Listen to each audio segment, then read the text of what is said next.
The best old-time radio from people you trust. The Radio Nostalgia Network, where the oldies are still young. Palmolive Soap, your beauty hope, and Luster Cream Shampoo for soft, glamorous, caressable hair bring you Our Miss Brooks, starring Eve Arden.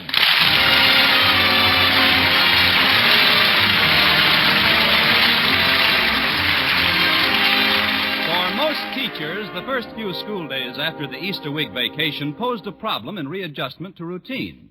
But our Miss Brooks, who teaches English at Madison High School, didn't let the idiosyncrasies of her pupils dampen her spirits one bit. No, indeed. In fact, last Friday, after my final class, I just smiled, bowed to the students, and went quietly out of my mind. But I'm a little ahead of my story. It all started when the undergraduate body declared last week to be Let's Dress Up Week.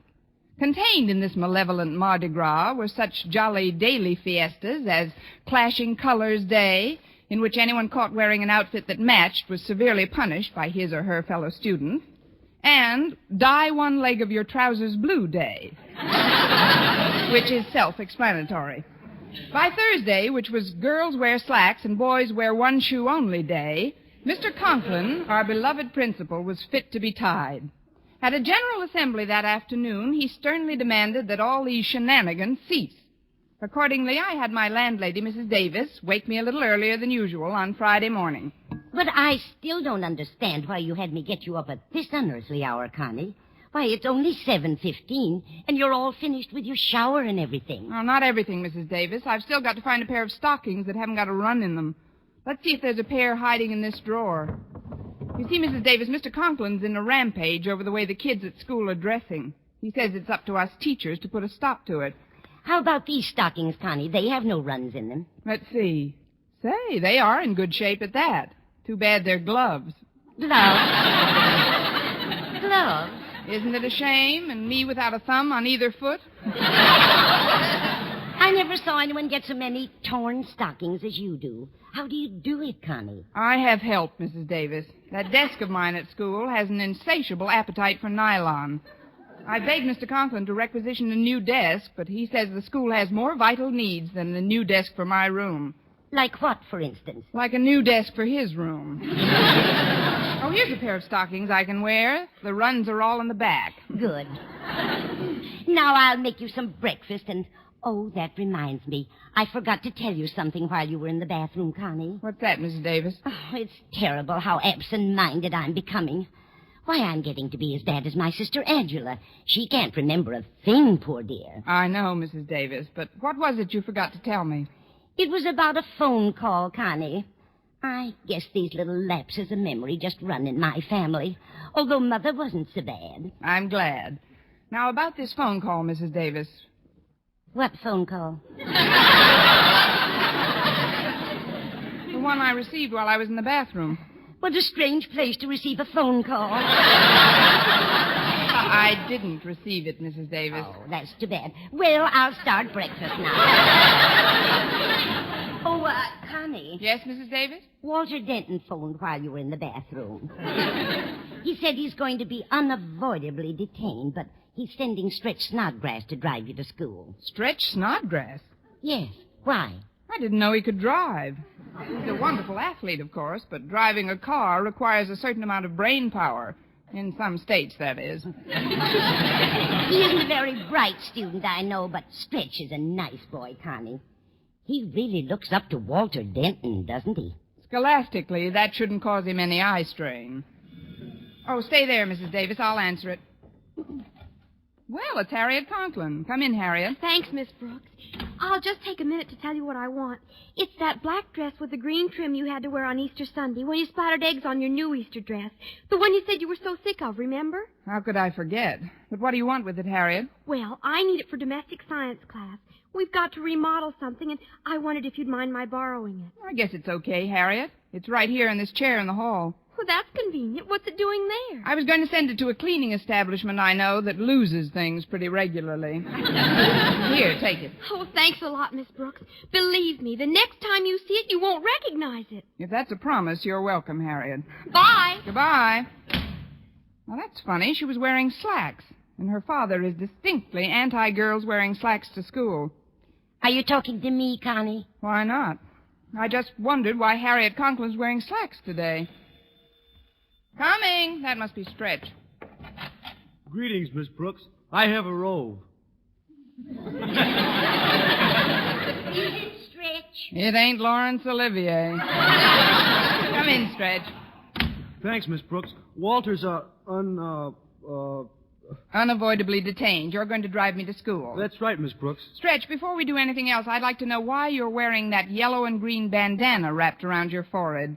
You know how Mr. Conklin feels about these crazy costumes. This isn't any costume, Miss Brooks. It's just to cover up a bad cut on my head. I don't want the other guys to see the bandage on it, or they'll think I'm a sissy if that's why I didn't win. Didn't win what? The hamburger eating contest we had yesterday after school. That's how come I got a cut head.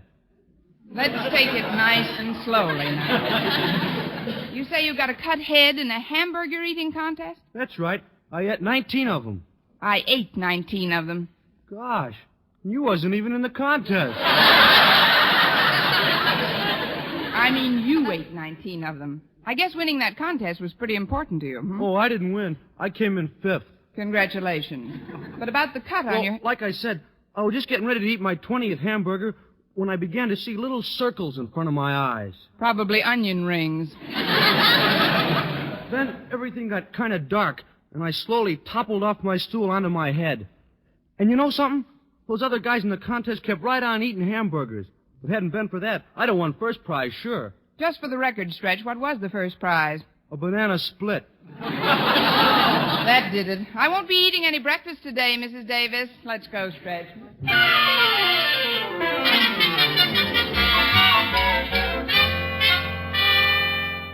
And so, class, we have time for just about one more question, which is, how would you describe, as tersely as possible, the finish of Shakespeare's King Lear? Why, Stretch, your hand is up. What's your answer?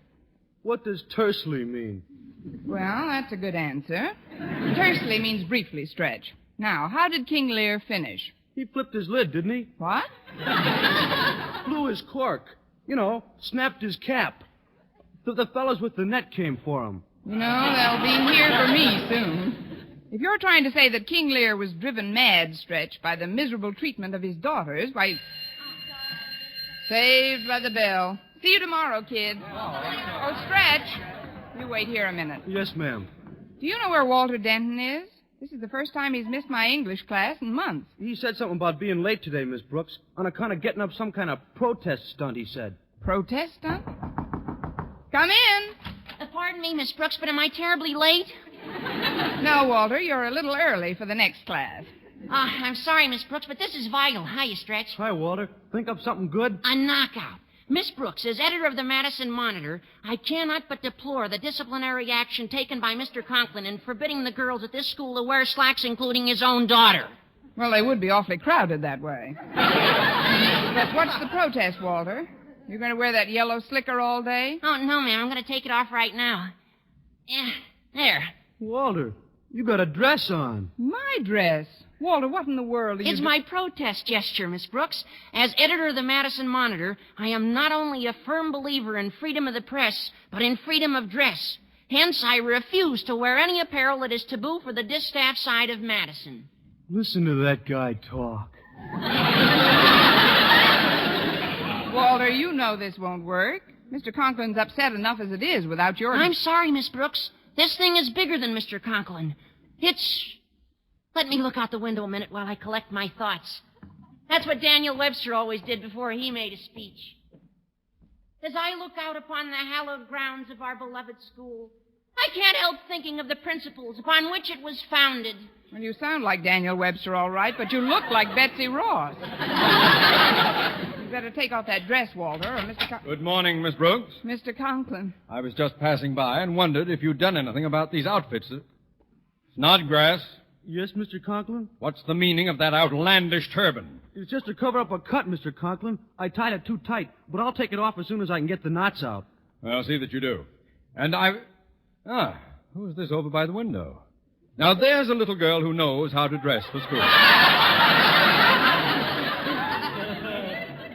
A simple black frock with nice green braid trim. What's your name, dear? Come. I won't bite. Now turn around. There. Now, what's your name? Walter Denton. I see. Well, that's a lovely dress you have on, Walter. I wish some of us... That's a lovely dress you have on, Walter! Well, that's one thing about Walter. He looks good in anything he wears. Quiet! Denton, what is the meaning of this disgraceful exhibition? It's a protest, sir, against your refusing to let the girls wear slacks. In my opinion... I am not interested in your opinion, Denton. Where did you get that dress? This? Oh, this belongs to Miss Brooks. Miss Brooks! Thanks, Walter. For a minute, I thought I wasn't going to get any billing. But Miss Brooks didn't lend it to me, Mr. Conklin. She'd given it to your daughter Harriet for her sewing class, but when I told Harriet about my protest plan, she gave it to me gladly. I can't believe it. My own flesh and blood mixed up in a nefarious scheme like this. I don't see what difference it makes what you wear, as long as you keep learning stuff. Indeed. Miss Brooks, I believe that 70% is the passing mark in examination. That's right, Mr. Conklin. Tell me, what mark did Denton receive on his English midterm exams? 45. Boy, 45. What a brain.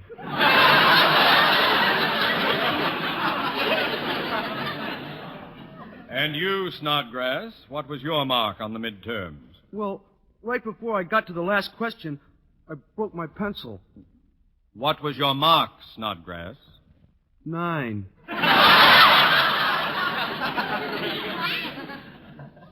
Nine. You see, Mr. Conklin, what difference does it make what you wear as long as you keep learning stuff?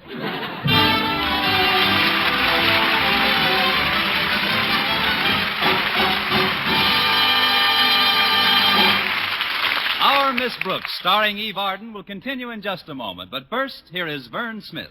Here's wonderful news, ladies. Wonderful, wonderful news. Now there's something thrillingly new in Palmolive Soap's famous beauty lather. Yes, something thrillingly new. Palmolive's famous beauty lather now brings you new fragrance, new charm, new allure. Millions of women will prefer Beauty Lather Palmolive over all other leading toilet soaps the minute they try it. But Palmolive Soap's famous Beauty Lather now has a new, clean, flower-fresh fragrance for new allure, new charm. So, ladies, forget all other beauty care and use Palmolive Soap the way doctors advised for a lovelier complexion. Just stop improper cleansing and instead wash your face with Palmolive Soap 3 times a day, massaging Palmolive's wonderful beauty lather onto your skin for 60 seconds each time to get its full beautifying effect. Then rinse. That's all. All types of skin, young, older, oily, respond to it quickly.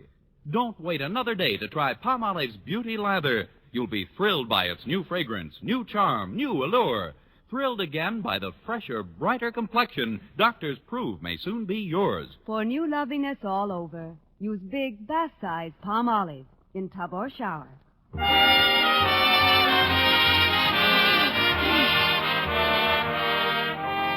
Well, Mr. Conklin finally suspended sentence on Walter and Stretch, but not until he had carved 6 or 7 new notches in his blood pressure. By lunch, I was so dizzy from having been on the ball all morning that after the bell rang, I just sat at my desk with my head in my hands. Excuse me, Miss Brooks. What? Oh, it's Mr. Boynton. I didn't hear you coming, which is very unusual for me. Your door was ajar, so I thought I'd drop in for a minute. Well, do, Mr. Boynton. Come on in. I am in. Oh, you can come in further than that. You won't be tagged out if you take both feet off the threshold. I just wanted to ask you to lunch, Miss Brooks. The cafeteria has meatballs today.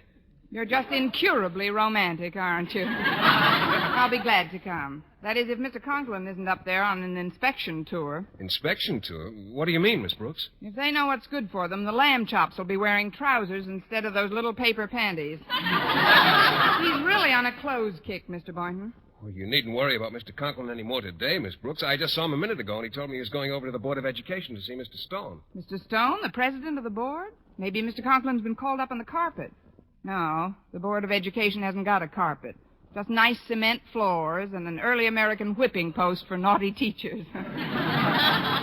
I don't know what this is all about, Miss Brooks, but I'm sure you'll feel a lot better after you've had something to eat. I guess so, Mr. Boynton. Excuse us, Miss Brooks. Oh, hiya, Mr. Boynton. Oh, hello, Walter. Stretch. Hi, Mr. Boynton. What can I do for you two that hasn't gotten me into enough trouble already?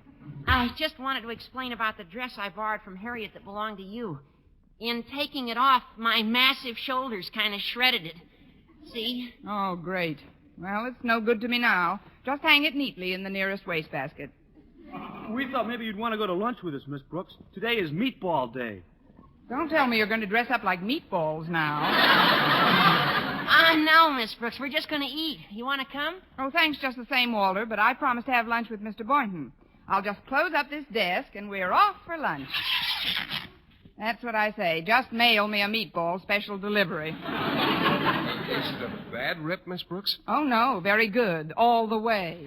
Well, any suggestions? This is terribly embarrassing. I'd better go get you a sandwich until you can get your skirt repaired. Please bring a sandwich with plenty of lettuce. Lettuce? Yes, I may have to wear some. Walter, you try and find Harriet. She may be able to loan me something to wear. Okay, Miss Brooks. Stretch, you stay here and keep Miss Brooks company till I get back. All right, Walter. Well, here we are. What do you want to do, Miss Brooks? Well, we can't dance, Stretch. But let's try to think. That is, let me try to think.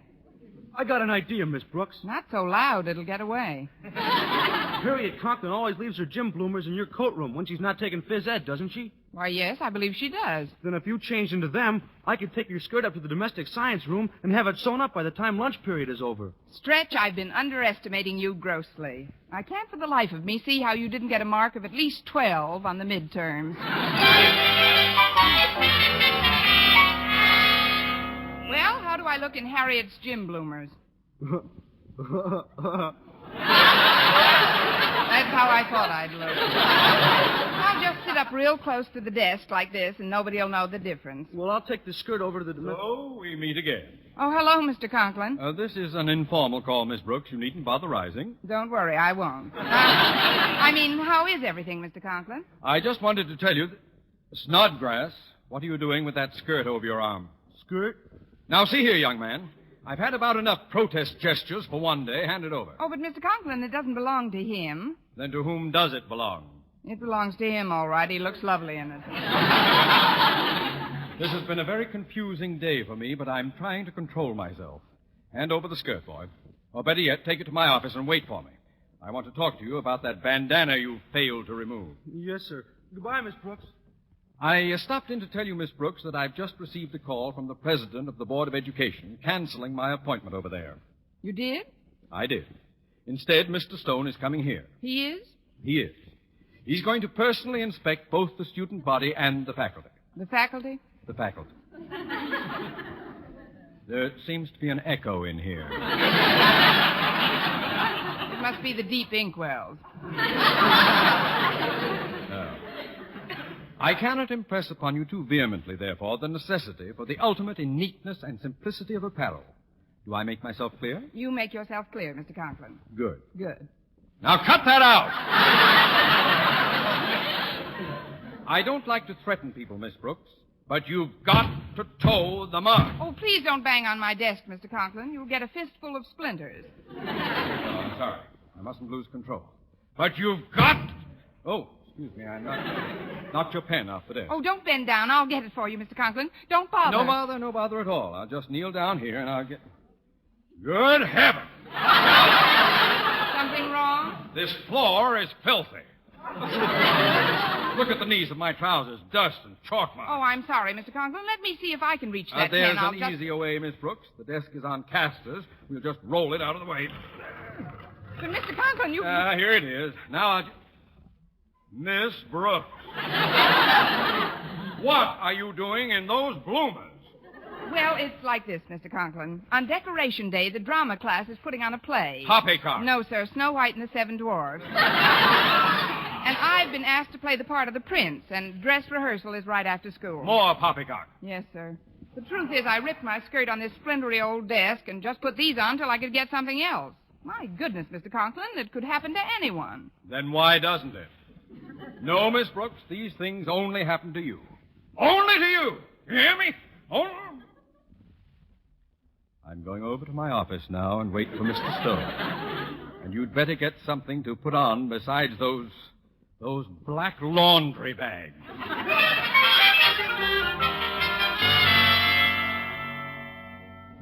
And so, Snodgrass, knots or no knots, Mr. Stone must not see you wearing that bizarre headdress. You understand? Yes, sir. I'll cut it off with the scissors.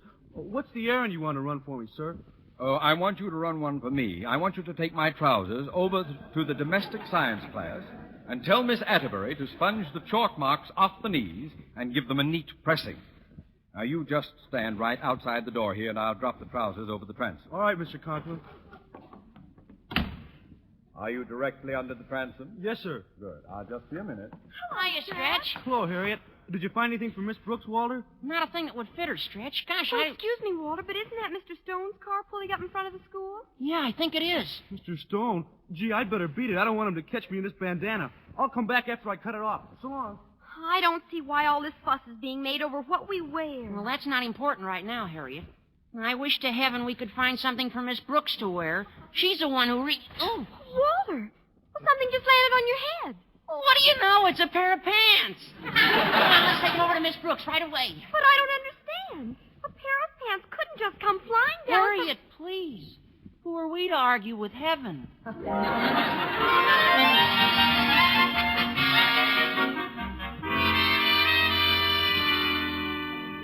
Well, they're a little dusty, but they're better than the bloomers. You look like an ad for trims in those slacks, Miss Brooks. Real slim. Of course, you don't fill them out all over, but... Well, why don't you take a couple of geography books and put them in... Never mind. I only have to wear them until I can get my torn skirt out of Mr. Conklin's office and have it fixed. Right now, though, he's still too angry. Well, I cut the bandana off. Now I can... Say, what are you doing in Mr. Conklin's pants, Miss Brooks? Mr. Conklin's pants? Yeah. I was going to get them pressed for him, but Mr. Stone came by and Walter, this is awful. You took Daddy's trousers, and now he must be marooned in his office in his shorts. Gee, I'm sorry, Harriet, but I didn't know they were his. Oh, well, calm down, kids. We'll get everything straighted out. I beg your pardon, but is this Miss Brooks' room? Mr. Stone. Well, yes, sir. I'm Miss Brooks. We've met several times. In fact, I spent my Easter vacation working at the Board of Education. Miss Brooks, do you always dress this way at school? Oh, no, sir. I dress this way all the time. That is, these even aren't my trousers. They're not hers, Mr. Stone. They belong to Mr. Conklin. Mr. Conklin? But how does he feel about you wearing his trousers? Chilly. Right now, he must be pretty annoyed, Mr. Right Stone. But now, you're coming across the hall to his office, Miss Brooks. Oh, but Mr. Stone, Mr. Conklin doesn't expect us. Somebody ought to go on ahead. I'll go, Miss Brooks. You children will sit down in this room and be still. Now then, Miss Brooks, after you. You certainly are. I'm coming, Mr. Stone. Here's the door to his office. Now go on in. I'd better knock first. No, don't come in. Just a minute. Wait, please. Don't stand there, Miss Brooks. Go on in. Pardon me, Mr. Conklin, but I was forced to see you How right dare away. you come bursting into my office like this? And in my trousers. Where did you? How did you? How dare you? Just a moment, Osgood. Oh, Mr. Stone. You should not berate Miss Brooks for what she's wearing, Osgood. After all, you've got a badly torn skirt on, Osgood. If I were you, a badly torn skirt on, Osgood? What is the meaning of this? I can explain everything, Mr. Stone. You can? I mean, of course you can. I know you can, Miss Brooks. Go ahead. Explain it. You see, Mr. Stone, each year on Decoration Day, the Drama Club gives a play. This year it's called It Also Happens to You. Isn't that right, Mr. Conklin? Anything. I mean, yes. Yes.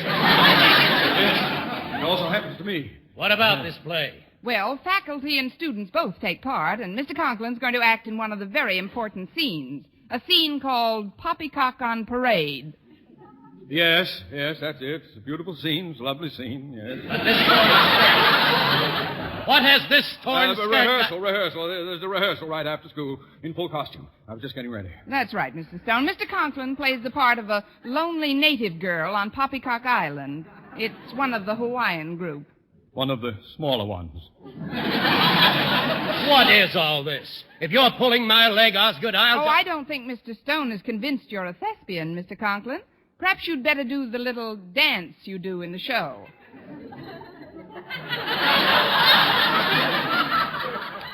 Dance?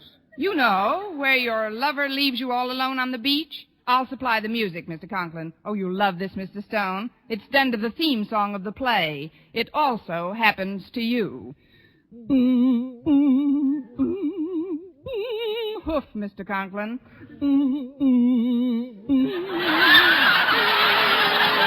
Now together. It also happens to you.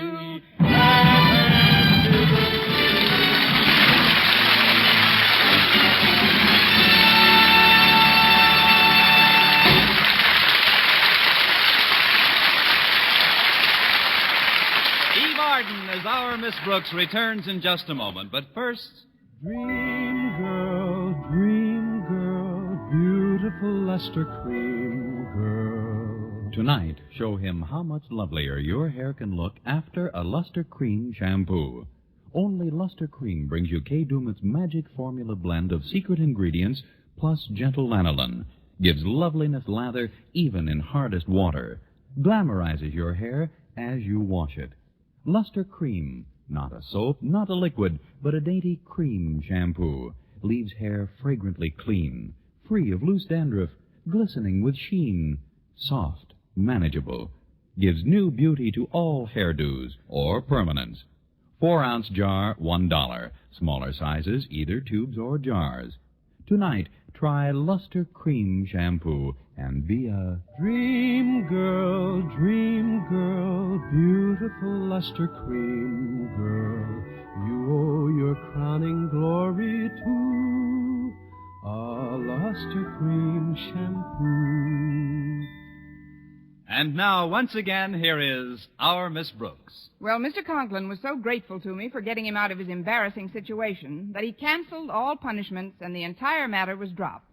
That night, I was sitting in the living room with Mrs. Davis when the phone rang. And of all people, it was Mr. Stone. About that play the drama club is putting on, Miss Brooks. Will you be kind enough to hold a dozen seats for me? I'm bringing the entire Board of Education. The entire Board of Education? Yes. I want them to see Osgood Conklin do that dance in that costume. I'll be looking forward to seeing you too, Miss Brooks. Where will you be after the show? Mr. Stone, if Mr. Conklin does that dance in that costume, I'll be swimming like mad for Poppycock Island.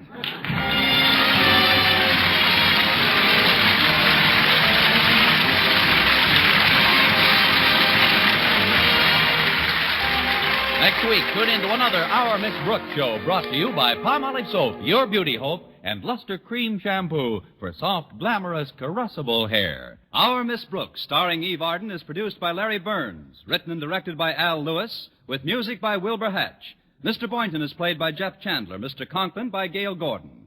Others in tonight's cast were Jane Morgan, Dick Crenna, Gloria McMillan, Leonard Smith, and Earl Ross.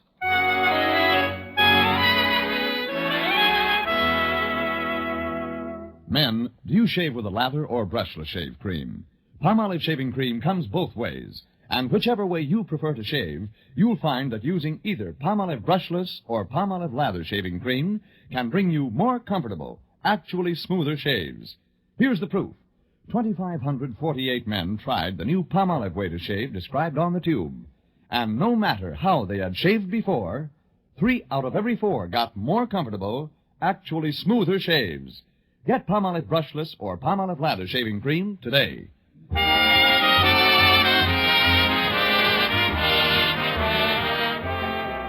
For mystery liberally sprinkled with laughs, listen to Mr. and Mrs. North, the exciting, fun-packed adventures of an amateur detective and his beautiful wife. Tune in Tuesday evenings over most of these same stations. And be with us again next week at the same time for another comedy episode of Our Miss Brooks. Bob Lamont speaking. Stay tuned now for Life with Luigi, which follows over most of these stations. This is CBS, where 99 million people gather every week, the Columbia Broadcasting System.